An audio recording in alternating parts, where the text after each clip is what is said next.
है ना। तो क्या है ज्वालामुखी का वितरण, जो पढ़ेगा उसको समस्या होगी। तो ज्वालामुखी का विश्व में वितरण क्या है, कहाँ कहाँ कैसे ज्वालामुखी मिलती है, विश्व के मैप पे कल बना के देखे थे, आज फिर वही मैप बनाएंगे। तो आशा है आप लोग विश्व का मैप बनाना सीख लिए होंगे, नहीं सीख लिए हैं तो सीख लीजिए। जितना जल्दी सीख लेंगे उतना ही आपके लिए लाभदायक रहेगा।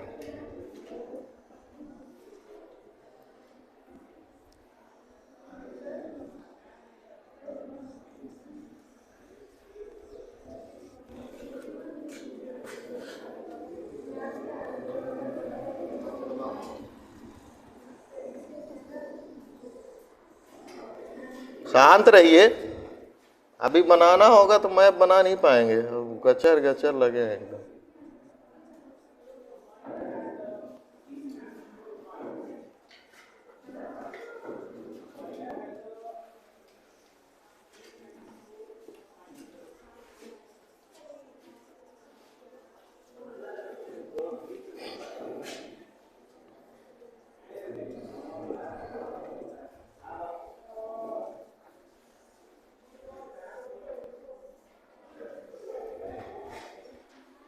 ये है उत्तरी अमेरिका। अब आपको कम से कम द्वीपों का नाम तो पता ही हो जाना चाहिए। दक्षिणी अमेरिका, अफ्रीका, ये यूरोप, यहाँ से मान लीजिए है, इधर एशिया, भारत, ऑस्ट्रेलिया, और यहाँ पे क्या है, अंटार्कटिका है। ये थोड़ा और नीचे रहेगा, ये दक्षिणी अमेरिका नीचे चला गया है। हम लोग इसमें बात कर रहे थे कि जो ज्वालामुखी की पेटियां हैं, पेटियां का मतलब होता है कि जहाँ पे ज्वालामुखी ज़्यादा पाई जा रही हैं, जिन क्षेत्रों में पाई जा रही हैं। तो ज्वालामुखी 3 क्षेत्रों में पाई जाएंगी। 4 पेटियां हैं लेकिन क्षेत्र कौन से हैं, 3। पहली, जहाँ जहाँ प्लेटें टकरा रही होंगी, प्लेटों में अभिसरण हो रहा होगा, एक तो ज्वालामुखी वहाँ उत्पन्न होगी। क्यों? क्योंकि जब 2 प्लेटें टकराती हैं तो उनमें से एक प्लेट का अवतलन होता है, सबडक्शन होता है ना। सबडक्शन होती है तो नीचे जब जाती है तो पिघलती है, और वो पिघले हुए पदार्थ ऊपर आने का प्रयास करते हैं, तो वहाँ ज्वालामुखी की क्रिया होती है। तो पहली जिसमें प्लेटें टकराएंगी। दूसरा, जब प्लेटें अलग होंगी, जब प्लेटों में अपसरण होगा, प्लेटें अलग होंगी तो भी ज्वालामुखी की क्रिया होती है।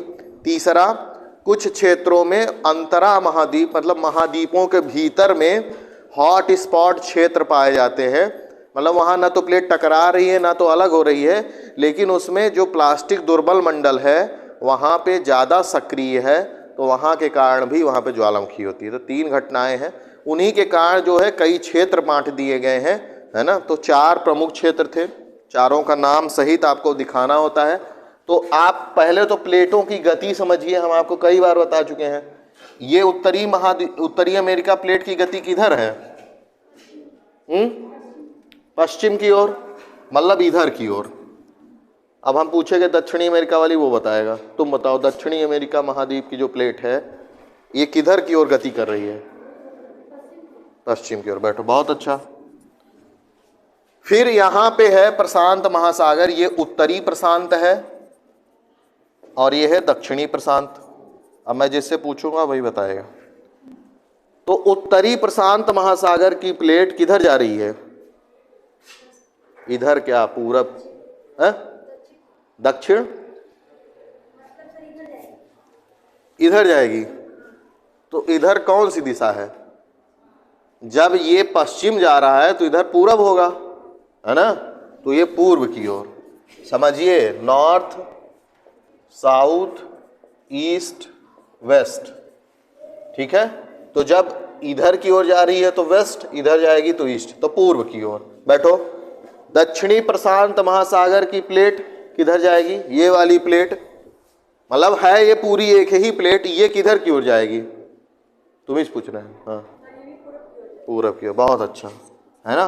मतलब यहाँ पे क्या हो रहा है, बैठ जाइए, यहाँ पे क्या हो रहा है, 2 प्लेटें क्या हो रही हैं, अभिसरित हो रही हैं, अभिसरण हो रहा है, कन्वर्जन हो रहा है ना, कन्वर्जेंट है। तो क्या होगा, ये कौन सी प्लेट है, महाद्वीपीय की महासागरी, महासागरी। ये कैसी है, महाद्वीपीय। तो जब ये दोनों टकराएंगी तो कौन प्लेट नीचे जाएगी, महासागरीय प्लेट। ये प्रशांत महासागर वाली प्लेट क्या होगी, नीचे धंसेगी और यहाँ मुड़ जाएंगे ये, तो यहाँ पे बनता है रॉकी पर्वत और यहाँ पे बनता है एंडीज पर्वत।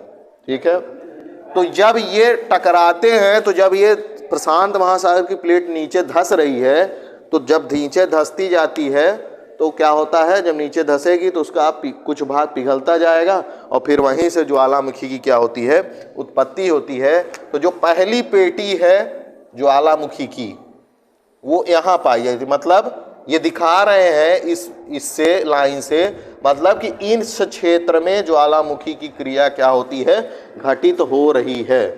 ये पहली पेटी है जिसका नाम है परिप्रशांतीय पेटी, परिप्रशांतीय पेटी किसकी, ज्वालामुखी की।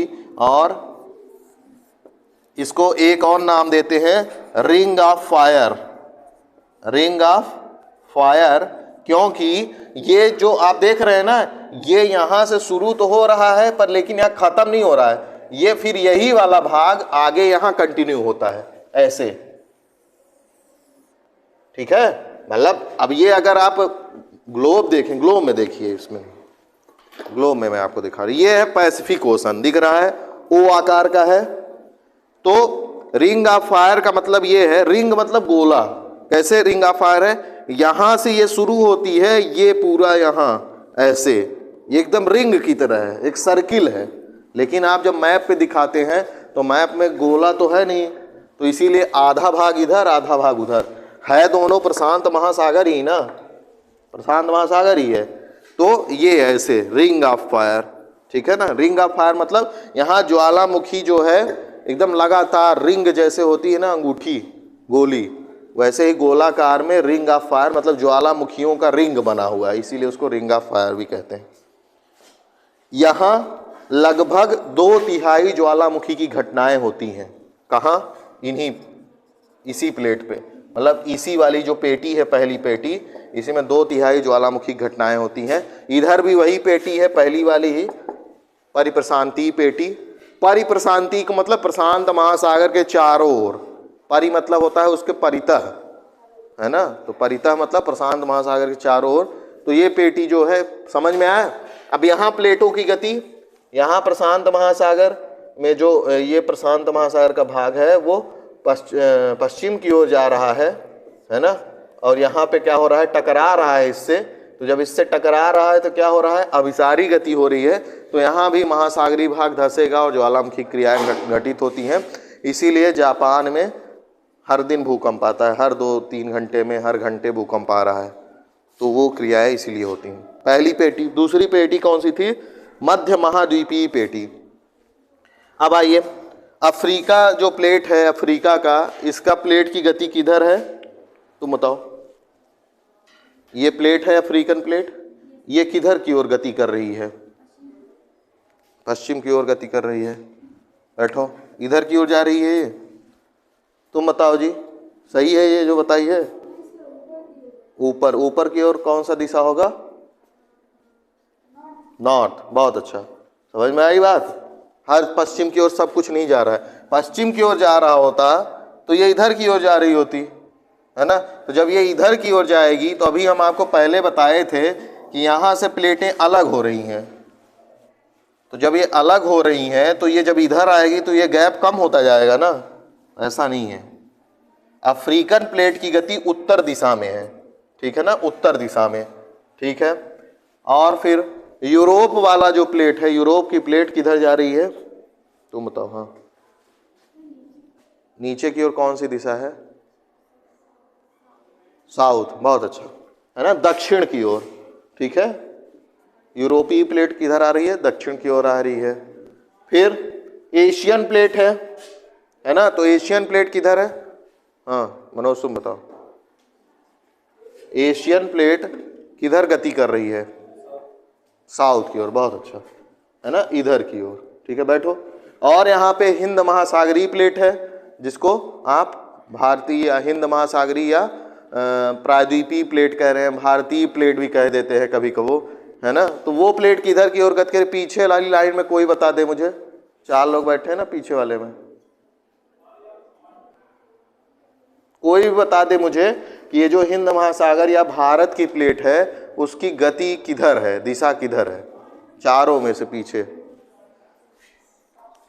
तुम पीछे हो,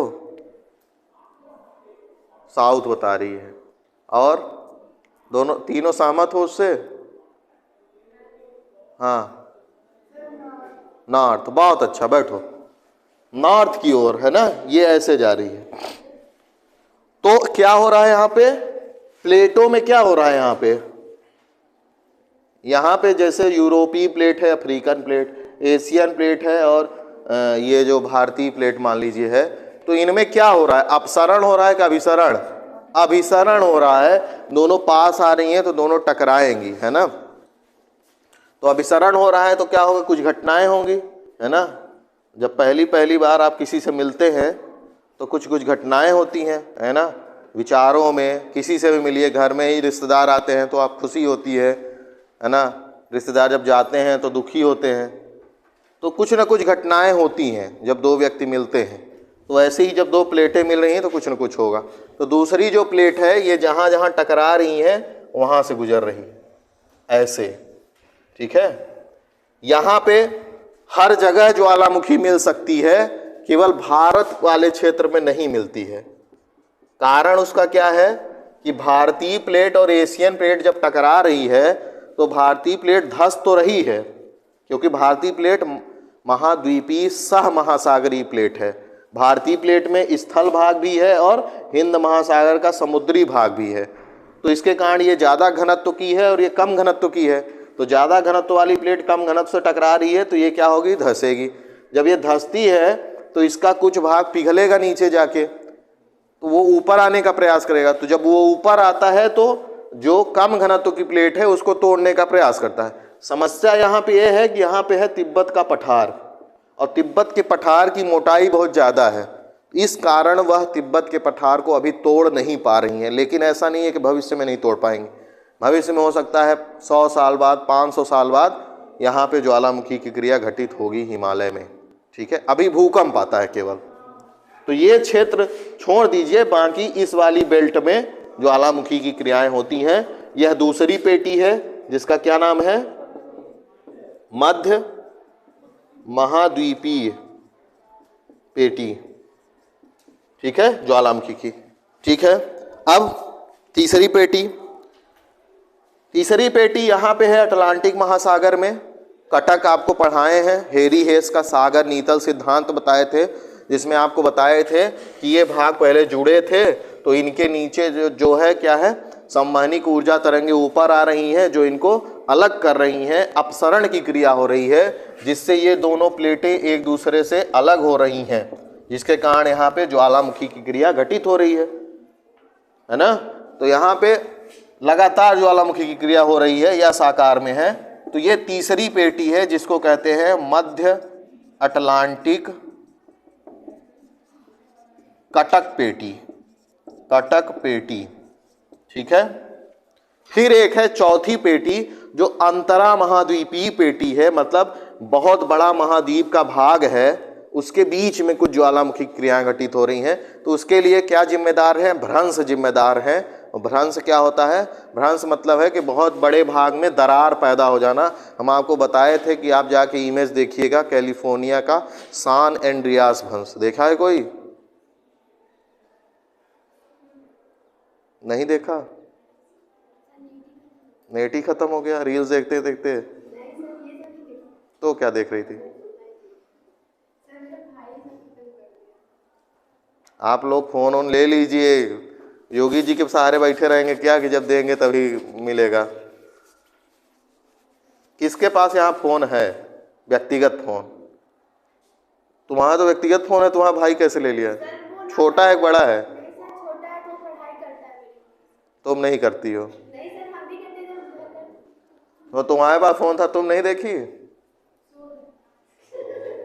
जागी होगी कि फिर सो ही रही थी दिन भर? अच्छा चलो ठीक है।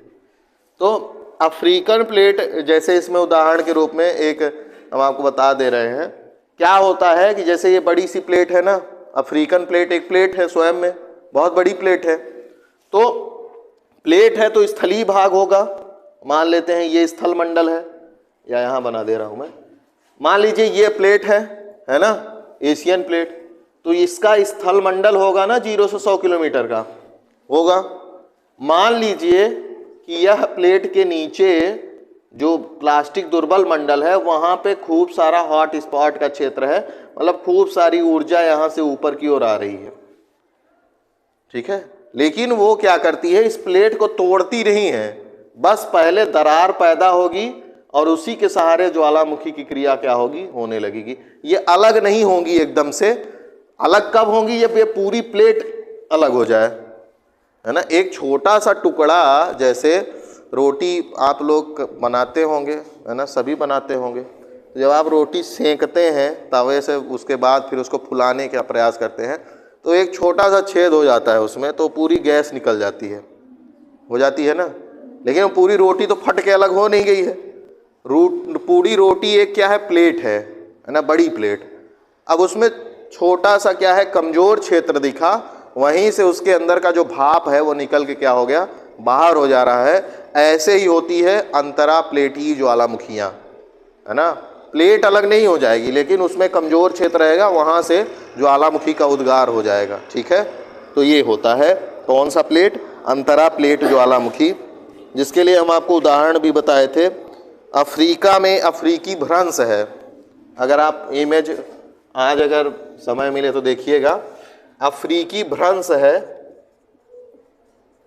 अफ्रीकी भ्रंश, भ्रंश मतलब होता है दरार, है ना। तो अफ्रीकी भ्रंश के सहारे ज्वालामुखी की क्रिया होती है, ठीक है, समझ में आ रही बात।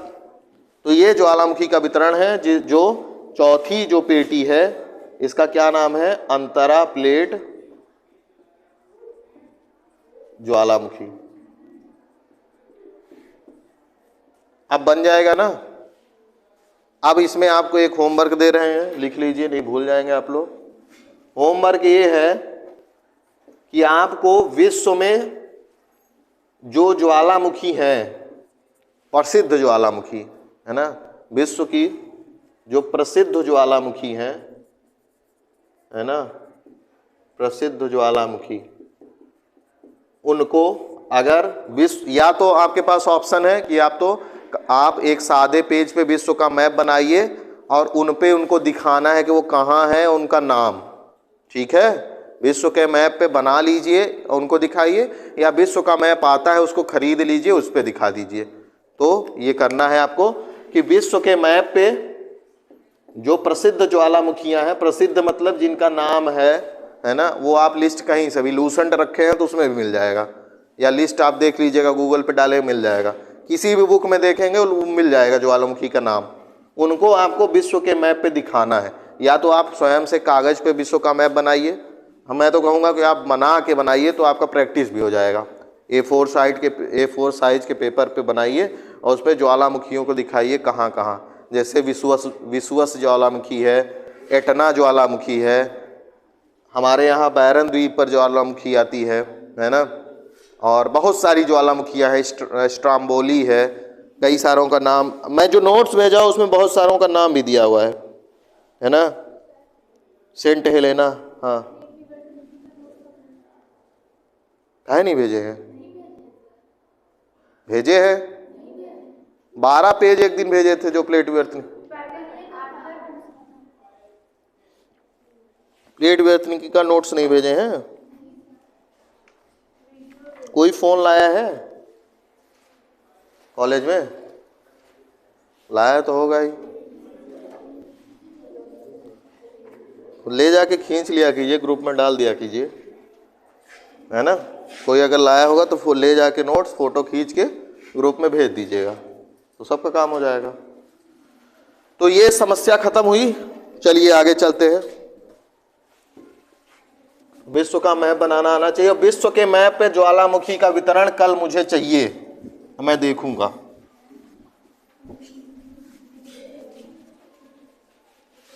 आज भूकंप के बारे में थोड़ा देख लेते हैं। भूकंप पढ़ाए थे आप लोगों को, भूकंप क्या होता है ना? तो क्या बताए थे भूकंप, कोई बताएगा?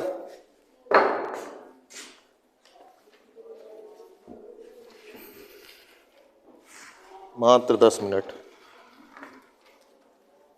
भूकंप बताए थे कि भूकंप कैसे उत्पन्न होता है, क्या है, उसमें कुछ चीजें छूट गई थी। क्या बताए थे भूकंप में? भूकंप जहां से उत्पन्न होता है वहां उसको क्या कहते हैं? भूकंप केंद्र। क्या कहते हैं? केंद्र कहते हैं, फोकस कहते हैं। भूकंपीय तरंगे हैं PS और L, है ना? प्राइमरी, सेकेंडरी और टर्शरी तरंगे हैं। प्राथमिक तरंगे, द्वितीयक तरंगे, धरातलीय तरंगे। सबसे पहले प्राथमिक तरंग उत्पन्न होती है जो सबसे पहले पहुंचती है पृथ्वी के सतह पर, है ना, एकदम 90 डिग्री का कोण बनाती हुई। जब पृथ्वी के सतह पहुंचती है उस स्थान को क्या कहते हैं? अधिकेंद्र कहते हैं। अधिकेंद्र, इपी सेंटर कहते हैं। ये P वेव्स होती है। फिर इसके बाद में जो तरंगे उत्पन्न होती हैं वो S वेव्स होती हैं, है ना, S, P। और जब धरातल पर टकराती है तो वहां भी कुछ तरंगे उत्पन्न होती हैं जिनको L तरंगे कहते हैं, है ना, धरातलीय तरंगे कहते हैं। ये हम लोग बात कर चुके हैं। भूकंप का मतलब क्या है?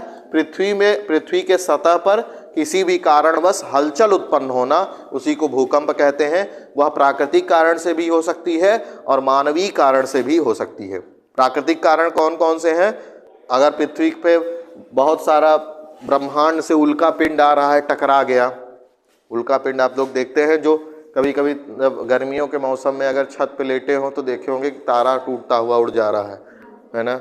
या कभी कभी ये होता है कि न्यूज में आता है कि ये ग्रह आ रहा है, टकरा जाएगा, मर जाएंगे हम लोग सब, है ना, लेकिन हुआ तो नहीं है अभी तक। तो वो सब क्या है, जब वो सब घटनाएं होती हैं तो पृथ्वी पे हलचल उत्पन्न होती है।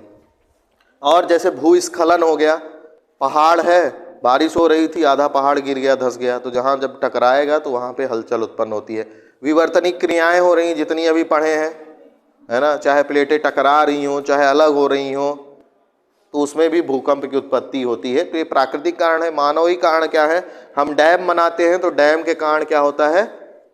पृथ्वी के सतह पर भार पड़ता है, उसके कारण भी कभी कभी भूकंप आता है। हम खनन करते हैं तो डायनामाइट से विस्फोट कर रहे हैं, आप लोग देखते हैं वहाँ विस्फोट होता है तो यहाँ पता चलता है, वो भी भूकंप का एक कारण है। तो प्राकृतिक और मानव कारण अलग अलग हैं। ये क्वेश्चन आ जाता है हमेशा, कभी कभी आ जाता है कि भूकंप के कारण बताइए, ज्वालामुखी कारण बताइए, तो सब आपको बताना होगा। इसमें महत्वपूर्ण ये है कि जैसे इसमें भूकंप का एक डिवीजन भी किया हुआ है गहराई के आधार पर, तो उसको देख लीजिए थोड़ा सा। जैसे इसमें 50 किलोमीटर तक जो सतह है, अगर ये सतह है ये, तो इससे 50 किलोमीटर की गहराई तक में जो भूकंप स्थित होगा उसका नाम है उथला भूकंप। उथला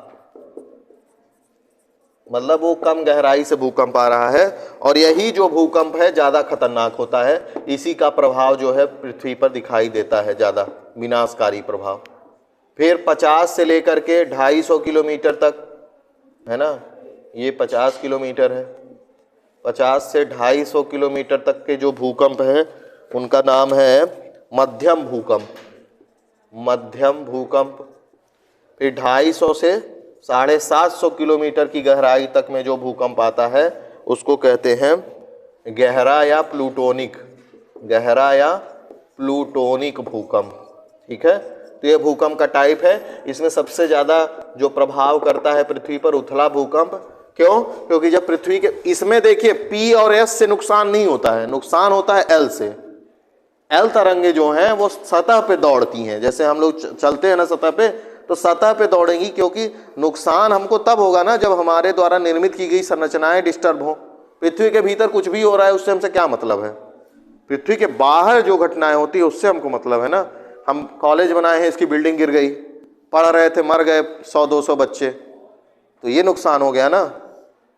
सड़क बन रही थी, भूकंप आया, सड़क मतलब गाड़ी वाहन चल रहे हैं, भूकंप आया, पुल टूट गया, सब मर गए उसमें जितने थे, तो उससे नुकसान हुआ ना।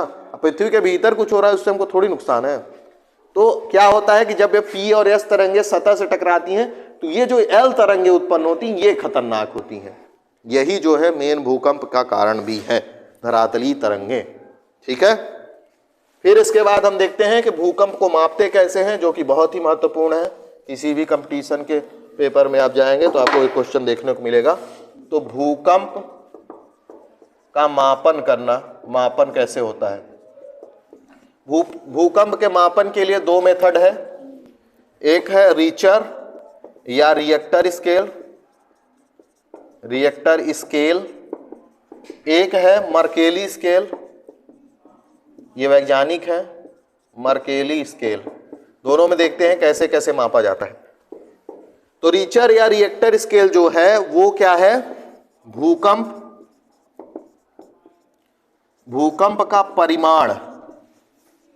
रीचर या रिएक्टर स्केल से भूकंप का परिमाण पता किया जाता है, मैग्नीट्यूड पता किया जाता है, मैग्नीट्यूड पता किया जाता है, परिमाण पता किया जाता है।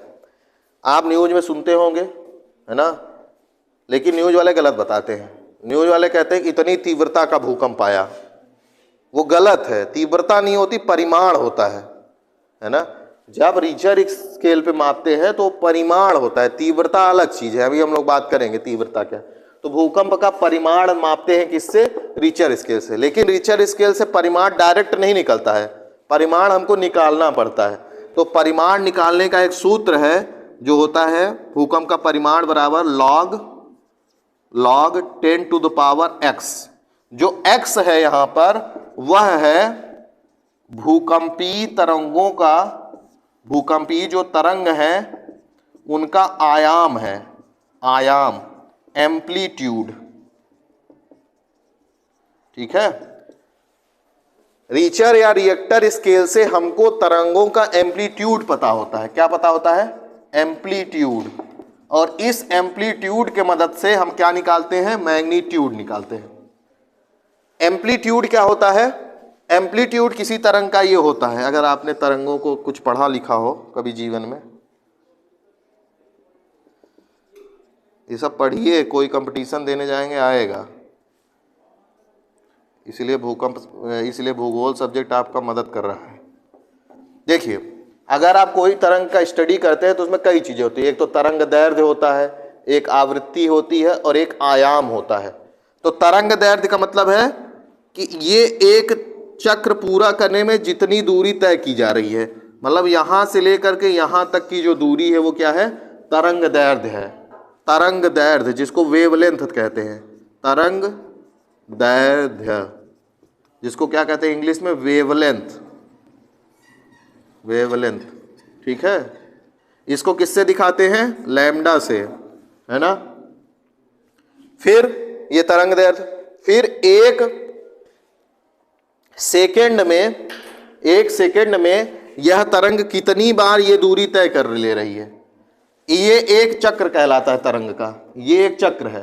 तो एक सेकंड में कितने चक्र लगा रही है, वही क्या है? उसकी तीव्रता है, आवृत्ति, सॉरी आवृत्ति, आवृत्ति, जिसको आप क्या कहते हैं? फ्रीक्वेंसी, फ्रीक्वेंसी कहते हैं, जिसको आप ऐसे एन से भी दिखाते हैं। और ये एक सिग्नल होता है जिसको न्यू कहते हैं। ये वी नहीं है, वी को बनाइए और उसका राइट वाला थोड़ा टेढ़ा कर दीजिए। तो आवृत्ति को एन से भी दिखाते हैं और इससे भी दिखाते हैं। तो आवृत्ति मतलब कि एक सेकंड में यह तरंग कितने चक्र चल रही है। एक चक्र ये है, ये कई बार चलती रहती है अपनी तरंग। फिर इसी में आयाम होता है।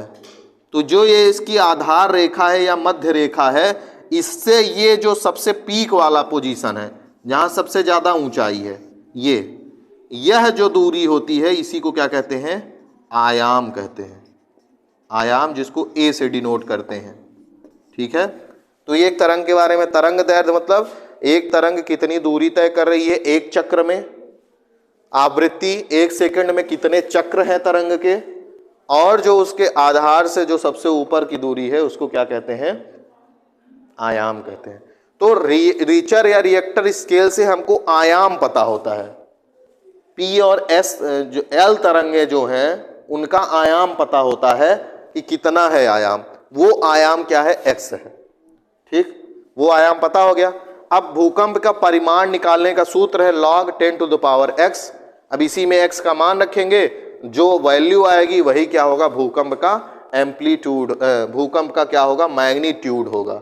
ठीक है, बात समझ रहे हैं कि नहीं? थोड़ा सा क्लिष्ट है लेकिन ध्यान दीजिए, फोकस दीजिए। मैं ये कह रहा हूं कि एक रिचर या रिएक्टर स्केल है, वह स्केल क्या है जिसमें क्या दिखाते हैं, भूकंप का परिमाण दिखाते हैं। क्या दिखाते हैं, भूकंप का परिमाण दिखाते हैं। तो क्या है भूकंप का परिमाण, इसको 0 से लेकर 10 तक का एक स्केल बनाए हैं जिसमें 1 2 3 4 5 6 7 8 9 10। आपने जितने भी भूकंप आने के परिमाण सुने होंगे वो 10 के अंदर ही होगा, है ना। 5 सुने हैं, 4 सुने हैं, 6 सुने हैं, 7 8 वाले बहुत खतरनाक होते हैं। हमारे यहाँ 5 6 तक का आया है जिसमें बहुत बड़ी तबाही हो गई थी गुजरात में, है ना। और 7 8 6 7 5 6 तो जापान में नॉर्मली है, रोज ही आ रहा है। उन्होंने ऐसा घर बना लिया है कि उनके ऊपर 8 9 आता है तब खतरनाक प्रभाव पड़ता है। तो ये है क्या, रिएक्टर स्केल है जिसमें 0 से 10 तक एक स्केल बनी है। ठीक, अब वो क्या दिखाते हैं, इस पे दिखाएंगे भूकंप का मैग्नीट्यूड, परिमाण दिखाएंगे। ठीक है, लेकिन इससे परिमाण नहीं मिलता है, परिमाण निकालेंगे। परिमाण कैसे निकालेंगे, आयाम से निकालेंगे। किसकी आयाम, तरंगों की आयाम। जो PSL वेव निकल रही हैं उनकी तरंगे हैं, उनकी आयाम होगा कुछ। तो आयाम कैसे पता करेंगे, एक होता है सिस्मोग्राफ। सिस्मोग्राफ यंत्र होता है जो क्या करता है, भूकंपी तरंगों को नोट करता है। अगर आप कोई भूकंप वाली मूवी देखे हो तो उसमें एक इंस्ट्रूमेंट लिए रहते हैं, है ना, और उसको लेके ऐसे घूमते रहते हैं तो उसमें टू टू टू टू करता रहता है और तरंगे ऊपर नीचे, जैसे BP वाली मशीन होती है। या मूवी तो देखे होंगे ना, वो जो जब सास बहू का सीरियल तो देखे ही होंगे कि वो जाके माता रानी को, कोई उसका पति मर गया है तो उसको ले जाके क्या, मैं जाओ डॉक्टर हट जाओ, मैं करूँगी इसका दवाई, और पूरा देवी देवता मना के उसको जिंदा करके लाती है। अचानक से बीप क्या है, पहले लाइन चलता रहता है ऐसे ऐसे ऐसे, फिर अचानक से ऐसे ऐसे ऐसे ऐसे होने लगता है। माता रानी के पास है ना, डॉक्टर जवाब दे देते हैं। तो ये जो है, ये एक यंत्र है जो BP माप रहा है। ऐसे ही एक यंत्र है जो भूकंपी तरंगों को मापता है। तो भूकंपी तरंगे मापने वाला क्या है, सिस्मोग्राफ है ना। सिस्मोग्राफ एक यंत्र है। तो उससे क्या होता है, भूकंपी तरंगे मापते हैं, उससे आयाम निकाल लेते हैं। भूकंपी तरंगों को आयाम निकाल लिया जो कि x है, जिसको एम्पलीट्यूड कह रहे हैं। और इस x का मान जब इस सूत्र में रख देते हैं तो हमको क्या मिल जाता है, परिमाण मिल जाता है। एक उदाहरण लेके आपको बताता हूं। उदाहरण के रूप में मैंने ले लिया है कि कोई भूकंपी तरंग है जिसका आयाम है 10 1 लाख, है ना, इकाई दहाई सैकड़ा हजार 10,000 लाख। इसको माइक्रोन में लिखते हैं। माइक्रोन यूनिट है आयाम की। आयाम की यूनिट क्या है, माइक्रोन। कई अलग अलग यूनिट होती है लेकिन इसमें माइक्रोन में है। तो आप इसको इस तरीके से मैं अगर लिखूं तो कुछ गलत मानेंगे। अगर मैं इसको 10 के घात 5 लिख दूं तो क्या है, गलत है? नहीं है। ये आयाम ही हम दिखा रहे हैं x में। ये हमने मापा है सिस्मोग्राफ से। सिस्मोग्राफ से हमने आयाम निकाल लिया। अब हमको दिखाना है कि भूकंप जो आया है कोई, वो कितने परिमाण का है। तो आयाम तो दिखा नहीं सकते हैं, तो परिमाण निकालना है। परिमाण निकालने का सूत्र ये है। तो x जो है ये है, तो x की वैल्यू रख देंगे यहां पे। तो क्या हो जाएगा, परिमाण बराबर, परिमाण जो भूकंप का है बराबर लॉग बेस 10 है, और x का मान जहां पे x था वहां पे ये रख देंगे 10 के घात 5। इसमें बहुत ज्यादा जाना नहीं है, आपको मैथ नहीं है, बस समझिए कि कैसे निकल जाता है। अब एक बात सिंपल सा जान लीजिए कि जब नीचे भी 10 हो और ऊपर भी 10 हो तो ये क्या हो जाता है, ये केवल ये वाला आगे लिख जाता है। ये सिंपल सा होता है, log 10 to the power 10 बराबर 1 होता है। ठीक है, और इससे भी पहले एक और होता है, log 10 to the power अगर x है तो ये होता है x log, नहीं, अगर 10 to the power x है तो अगर आप log लगाएंगे तो ये log हो जाएगा 10 to the power 10। इतना मत जाइए डीप में, सिंपल सा ये समझिए कि जब ये इस तरह का लिख देंगे आप तो ये ये वाला भाग हट जाएगा, यहाँ केवल 5 बचेगा। ठीक है ना, सिंपल सा इतना समझिए कि अगर आपने 10 टू द पावर में कुछ लिख दिया है और उसको लॉग लगाएंगे, ये वाला सूत्र में रखेंगे, तो जो ऊपर का भाग होगा है ना 10 का, वही वाला बचेगा। तो ये जो 5 आया है ना, यही है परिमाण। परिमाण ही निकाल रहे थे, तो जब ये परिमाण निकालेंगे तो यहाँ 5 वाले पे स्केल पे लिख देंगे कि भूकंप का परिमाण कितना आया है, 5 आया है। ठीक है, इस तरह से भूकंप का परिमाण निकालते हैं। तो रिचर या रिएक्टर स्केल हुआ। कल मर्केली स्केल पे बात करेंगे और भूकंप का वितरण दिखाएंगे विश्व के मैप पे कि कहाँ कैसे पेटियों में भूकंप आता है। तो स्टडी करके आइएगा। ठीक है।